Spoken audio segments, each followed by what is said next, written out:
पर माताओं को अपने सौभाग्य चिन्ह कभी उतारने नहीं चाहिए किसी भी स्थिति में, जब तक कि उनका पति दिवंगत न हुआ हो। पति के, यदि पत्नी के सामने पति की मृत्यु होती है तो अपने सौभाग्य के चिन्ह पति के चरणों में अर्पित करके फिर एक महान साधिका के समान अपना शेष जीवन बड़ी पवित्रता से व्यतीत करती है।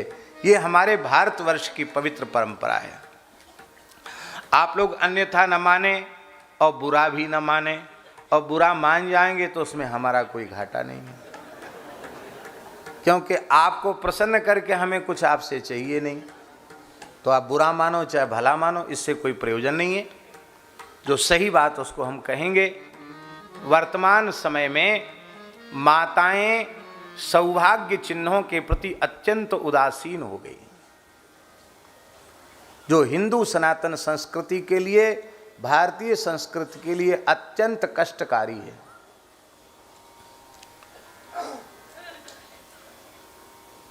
अभी कहाँ गए थे याद नहीं आ रहा, तो हमने कहा कौन है, बोले हमारी बहू है। बहू है? बहू कहाँ से लग रही है? बहू है हैं? हाँ, अहमदाबाद। हाँ, अहमदाबाद की ही बात है। कहाँ से बहू लग रही भाई? गले में मंगलसूत्र नहीं है, मांग में सिंदूर नहीं है, पैर में बिछुड़ी नहीं है, पायल नहीं है। ये माताओं के सौभाग्य के चिन्ह हैं। कहाँ से बहू लग रही है? जो स्त्रियां अपने पति के रहते हुए सौभाग्य चिन्हों का त्याग करती हैं, उनसे पति पुत्र दोनों का अमंगल होता है। उनकी आयु नष्ट होती है, उनकी श्री नष्ट होती है, उनका भाग्य नष्ट होता है। हम लोग भारतीय सनातन संस्कृति को मानते हैं, तो भारतीय परंपराओं को हमें मानना चाहिए। माताओं को विवाह के पश्चात सिंदूर मस्तक में अवश्य धारण करना चाहिए। ये फैशन वाला वो लगाना वो ठीक नहीं है। देशी गाय का, वेद लक्षणा गाय का शुद्ध घृत, उस घृत में कर्पूर मिश्रित हो और थोड़ा सा शुद्ध सिंदूर, बहुत शुद्ध कोटि का सिंदूर, नकली सिंदूर नहीं, बढ़िया वाला सिंदूर, उस सिंदूर को घी में मथ करके उसको यहाँ धारण करने से सौभाग्य की वृद्धि होती है।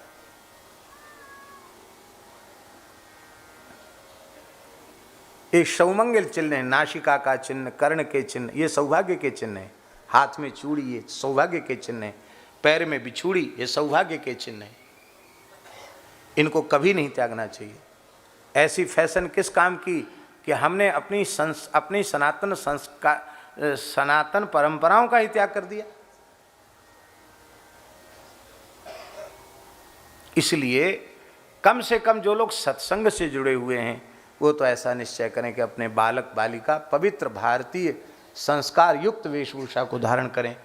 आप अभी वृंदावन आना तो आप देखना, हम ये नहीं कहते कि अंग्रेजों का मार्गदर्शन आप लोग, लेकिन बुढ़ापे में उनके लोग औरतें आती हैं, बुढ़ापा ही कहेंगे हम तो, 40-45 साल 50 साल, और वो आके उस उम्र में नाक छिदा रही हैं अंग्रेजन, कान छिदा रही, बिहारी लाल जी है कि नहीं, सिंदूर मांग में लगा रही हैं, और वो पूरी भारतीय वेशभूषा धारण कर रही हैं। उनके यहाँ, उनके धर्म में, उनके संस्कार में नाक कान छिदाना, पैर में बिछुड़ी पहनना, चूड़ी पहनना, सिंदूर लगाना, मांग भरना, ये सब नहीं है उनके यहाँ, अंग्रेजों के यहाँ। और आप वृंदावन में जाकर देखो, उन लोगों ने विधिवत वैष्णवता को स्वीकार किया, वो हम लोगों के धोती कुर्ता और सब को नकल कर रहे हैं, और ये सब अंग्रेज बने चले जा रहे हैं। ये ठीक नहीं। कई बार सत्संग करने वाले परिवारों में भी जाने के बाद जब इस प्रकार के संस्कार दिखाई पड़ते हैं तो मन में प्रसन्नता नहीं होती है। इसलिए हमारी प्रार्थना है, आप द्विजाति हैं, ब्राह्मण हैं अथवा क्षत्रिय हैं अथवा वैश्य हैं, आप यदि द्विजाति कुल में पैदा हुए हैं तो अपने संतान के समय से यज्ञोपवीत जरूर कराओ। उनको कम से कम सूर्यार्घ दें, कम से कम 1 माला गायत्री का जप करें। इतना भी करेंगे तो उनका द्विजातित्व सुरक्षित रहेगा। कन्याओं में भी अच्छे सदाचार की शिक्षा, धर्म पालन की शिक्षा, लड़कियां बच्चियां खूब पढ़ें, पर कम से कम रामचरितमानस के 5 दोहा जरूर पढ़ें, अनुसंधान पूर्वक पढ़ें। जानकी जी को आदर्श बनावें अपना, जिनको देख करके चित्रकूट में जनक जी रो पड़े थे, बेटी पुत्री पवित्र किए कुल दो, दोनों कुल तुमने पवित्र कर दिए। सूर्य वंश को पवित्र कर दिया, निमि वंश को भी पवित्र कर दिया। यह है हमारी भारतीय नारियों की शोभा।